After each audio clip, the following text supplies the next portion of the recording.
जी अस्सलाम वालेकुम दोस्तों। अभी मैं खड़ा हूँ लाहौर की मशहूर जगह जहांगीर का मकबरा।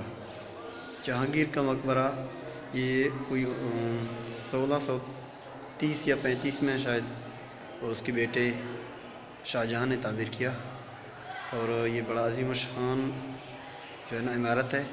ये लाहौर की तारीख़ी इमारत है और बड़ी इसमें मेहनत लगी हुई है। बहुत खूबसूरत तरीके से बनाया गया है। मैं अभी इसके अंदरूनी हिस्से में हूँ और आपको लेके चलता हूँ ना जहांगीर के मकबरे में, जहाँ जो बादशाह हुआ करता था।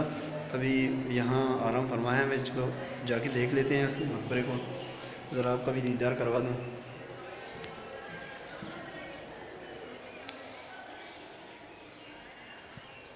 ये ना मैं उसके अंदरूनी हिस्से में आ गया हूँ और जनाब ये मकबरा है जहांगीर का।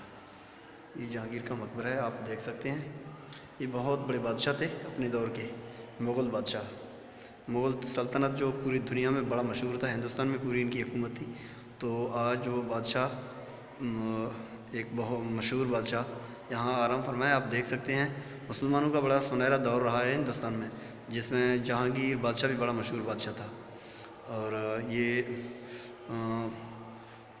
लाहौर के करीब ही फ़ौत हुआ तो फिर इनका मकबरा यहाँ तामीर किया गया और यहाँ इसको दफन किया गया। इसके बाद इसके बेटे शाहजहाँ ने इसका मकबरा तामीर करवाया, जो दुनिया भर की कीमती पत्थरों से बनी हुई है। दुनिया भर से कीमती पत्थरें लाई गई हैं, उनसे ये मकबरा तामीर हुआ।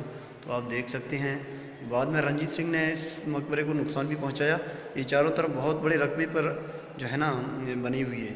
ये मुरबा टाइप की बनी हुई है, चारों तरफ अच्छी दीवार और जिसमें किला-नुमा चारों तरफ दो दीवारें हैं, किला-नुमा दीवारें हैं। और ये मकबरे का बिल्कुल अंदरूनी हिस्सा है, आप देख सकते हैं। ये जहांगीर मुग़ल बादशाह का मकबरा है। बहुत बहुत शुक्रिया। मैं ज़रा अभी इसका अच्छी तरह से सैर करके ना आपको फिर आगाह करता हूँ। Thank you. ओके, अल्लाह हाफ़िज़।